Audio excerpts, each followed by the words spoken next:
રાજકોટમાં અકસ્માત બાદ રોફ જમાવતો કાર ચાલક સામે આવ્યો છે। ટ્રિપલ અકસ્માત બાદ છરી સાથે રોફ જમાવવામાં આવ્યો। કાર ચાલકનો વિડીયો પણ વાયરલ થયો છે। છરી બતાવી ધમકાવતો હોવાનો વિડીયો કેમેરામાં કેદ થયો છે। તો તત્કાલ ચોકડી નજીક અકસ્માત સર્જાયો અને પસ્તાવાને બદલે ઉદ્ધતાઈભર્યું વર્તન કરવામાં આવ્યું। કાર ચાલક સામે લોકોમાં ભારે રોષ જોવા મળી રહ્યો છે। તત્કાલ ચોકડી નજીક અકસ્માત સર્જાયો હતો। વાયરલ વિડીયોના આધારે તપાસ શરૂ કરવામાં આવી છે।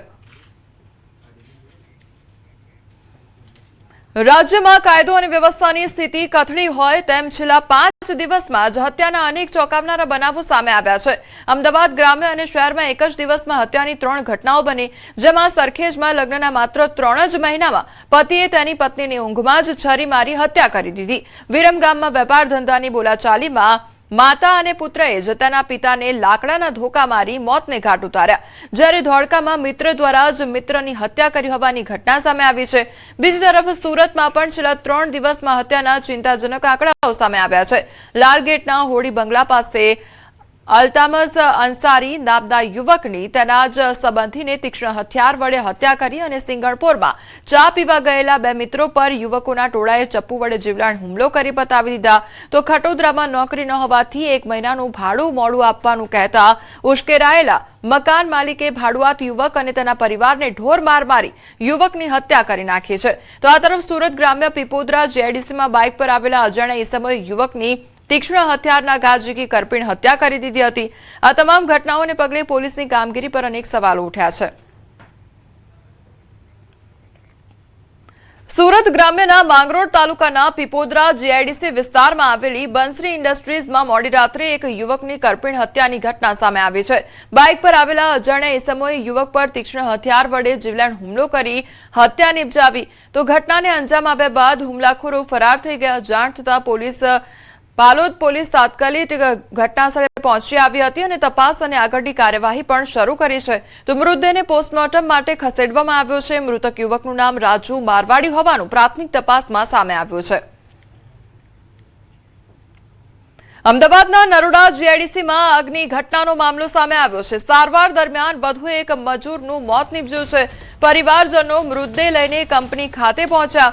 તો મજૂર રમેશભાઈ પરમારનો મૃતદેહ લઈને પરિવારજનો કંપનીમાં પહોંચ્યા હતા। કંપનીના સંચાલકોએ યોગ્ય પગલાં ન લેતા પરિવારજનોમાં રોષની લાગણી છવાઈ છે। કંપનીમાં બેદરકારીથી આગ લાગતા મોત થયાનો આક્ષેપ કરવામાં આવી રહ્યો છે। તો કંપનીના કર્મચારીઓને યોગ્ય સુરક્ષા ન આપતા મોત થયાનો આક્ષેપ કરવામાં આવી રહ્યો છે। સુરત લાલગેટ વિસ્તારમાં નઈમ ફેશન નામની કાપડની દુકાનમાં આગનો બનાવ બન્યો છે। નીચે કાપડની દુકાન અને ઉપર રહેણાંક ઇમારત હતી। હનીફા મંઝિલમાં આવી હતી કાપડની દુકાનો। બીજા અને ત્રીજા માળે ફસાયેલા 10 લોકોનું રેસ્ક્યુ કરવામાં આવ્યું। બીજા અને ત્રીજા માટે 2 પરિવાર રહેતા હતા સુરત, ત્યારે મહાનગરપાલિકાની ફાયરની ટીમે લોકોનો જીવ બચાવ્યો અને ગ્રાઉન્ડ પ્લસ 5 માળનું મકાન હતું અને ત્યાં આગળ આ ઘટના સર્જાઈ હતી। રાજકોટ મહાનગરપાલિકાની ફૂડ શાખાએ ખાદ્ય પદાર્થોમાં ભેળસેળ સામે કાર્યવાહી તેજ બનાવી છે। તો કેવડાવાડી વિસ્તારમાં આવેલા કૃષ્ણા ઘી ભંડારમાંથી લેવામાં આવેલા ઘીના નમૂનાઓ પરીક્ષણમાં ફેલ થયા હોવાનું સામે આવ્યું છે। આ ઉપરાંત ફૂડ વિભાગે શહેરના વિવિધ વિસ્તારોમાં 19 ધંધાર્થીઓને ત્યાં ચેકિંગ હાથ ધર્યું। શીતલ બ્રાન્ડના 2 અને કોઠી આઈસ્ક્રીમના 2 નમૂનાઓ પણ તપાસ માટે લેવામાં આવ્યા છે। તો લાયસન્સ સંબંધિત મુદ્દે 9 ધંધાર્થીઓને સૂચના આપવામાં આવી, જ્યારે 10 સ્થળોએ ચકાસણી હાથ ધરવામાં આવી। અમદાવાદમાં કેનેડાના વિઝાના નામે 98.15 લાખની છેતરપિંડી આચરવામાં આવી છે। તો ખોટા LMIA લેટર આપી વિઝા પ્રક્રિયા કરાવવાનો આરોપ લગાવવામાં આવ્યો છે। 4 અરજદારોના વિઝા રિજેક્ટ થયા હોવાનો દાવો કરવામાં આવી રહ્યો છે। યશ પટેલ, જયેશ પટેલ અને પદ્મીન પટેલ સામે ફરિયાદ નોંધવામાં આવી છે। તો ગાંધીનગર અને અમદાવાદમાં રોકડ વસૂલાત કરાઈ હોવાનો આક્ષેપ કરવામાં આવ્યો છે। વોટ્સએપ ચેટમાં પૈસા લીધાની કબૂલાત હોવાનો દાવો કરવામાં આવી રહ્યો છે। તો એમ્બેસી તપાસમાં LMIA લેટર ખોટા હોવાનું ખુલ્યું છે। વિઝા માટે લાખો રૂપિયા લઈ પરત ન આપ્યા હોવાનો આરોપ છે। તો પોલીસે ત્રણેય સામે વિશ્વાસઘાત અને છેતરપિંડી હેઠળ કાર્યવાહી શરૂ કરી છે। સેટેલાઇટ પોલીસ સ્ટેશનમાં ફરિયાદ કરી છે અને ટોટલ 3 આરોપીની સામે મેં ફરિયાદ કરી છે। યશ પટેલ પોતે, જયેશભાઈ પટેલ એમના ફાધર અને પદ્મીનભાઈ પટેલ એમના સસરા। આ 3 લોકો સામે મેં ફરિયાદ કરી છે. અને કયા બેઝ ઉપર એમણે ફરિયાદ કરી? એમણે જે મને ડોક્યુમેન્ટ્સ આપ્યા છે, LMI લેટર જે આપ્યો છે એ LMI લેટર ખોટો છે, જેને કારણે મારા કેન્ડિડેટના વિઝા રિજેક્ટ થયા છે. પાટણના રાધનપુરમાં મોંઘવારી મુદ્દે કોંગ્રેસે વિરોધ કર્યો છે. બળદગાડા પર રેલી યોજી વિરોધ કરવામાં આવ્યો. રાધનપુર કોંગ્રેસ સમિતિ દ્વારા આ વિરોધ કરવામાં આવ્યો છે. તો ગેસના ખાલી સિલિન્ડર, તેલના ડબ્બા સાથે રસ્તા પર ઉતર્યા હતા. પેટ્રોલ, ડીઝલ, રાંધણ ગેસના ભાવ વધારા મુદ્દે હલ્લાબોલ કરવામાં આવ્યો. વિવિધ બેનરો સાથે સરકાર વિરોધી ઉગ્ર સૂત્રોચ્ચાર પણ કરવામાં આવ્યા. રેલી યોજી હાઈવે ચક્કાજામ કરવા જતા પોલીસે રોક્યા હતા. તો વિરોધ નોંધાવી નાયબ કલેક્ટરને આવેદનપત્ર આપ્યું. વિરોધ પ્રદર્શનમાં જિલ્લા કોંગ્રેસ પ્રમુખ ગેમર દેસાઈ સહિત તાલુકા પ્રમુખ અને મોટી સંખ્યામાં કોંગ્રેસ કાર્યકરો પણ જોડાયા.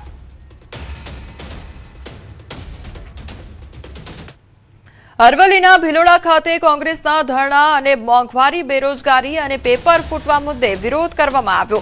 મોટી સંખ્યામાં કોંગ્રેસના કાર્યકરો જોડાયા. તો સરકાર પગલાં ન ભરે તો કોંગ્રેસ જલદ આંદોલન પણ કરશે તેવી ચીમકી પણ ઉચ્ચારવામાં આવી છે.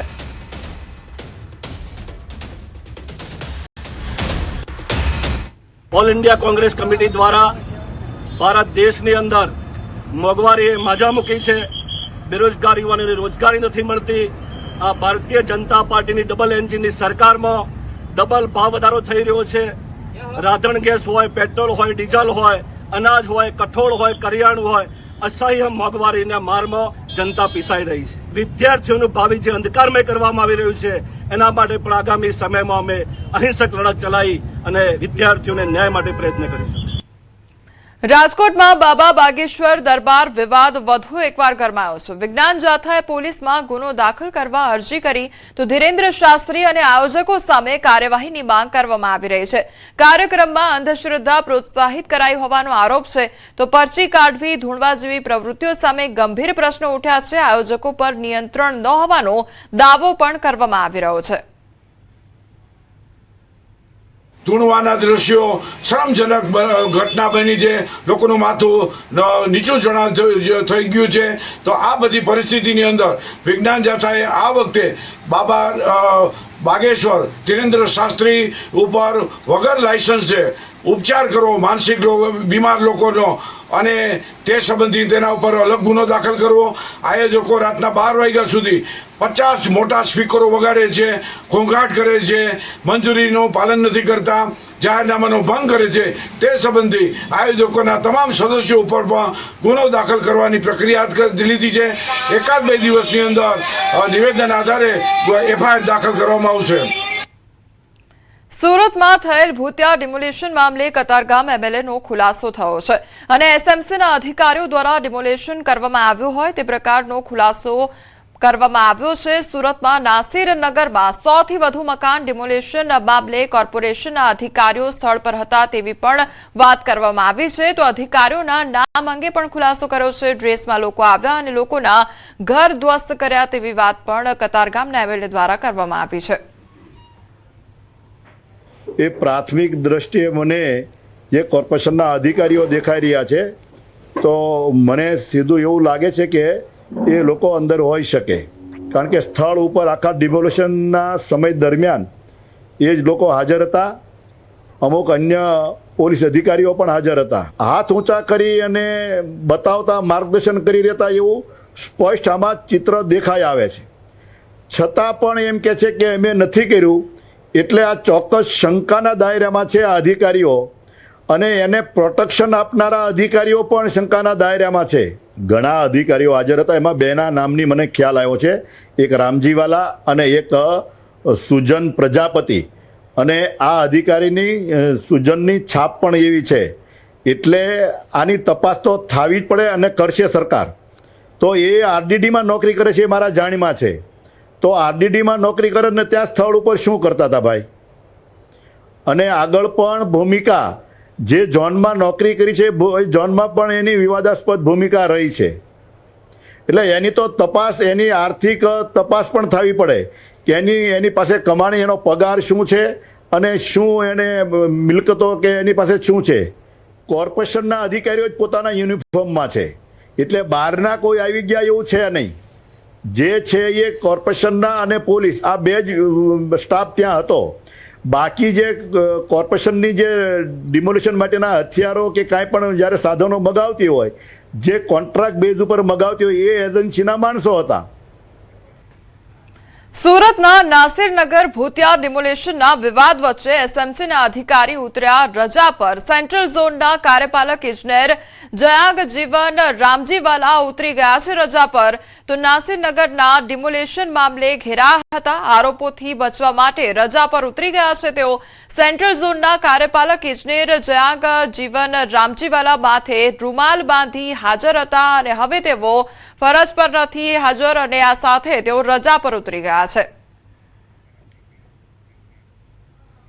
સુરતના નાસિરનગરના ભૂતિયા ડિમોલેશન પ્રકરણમાં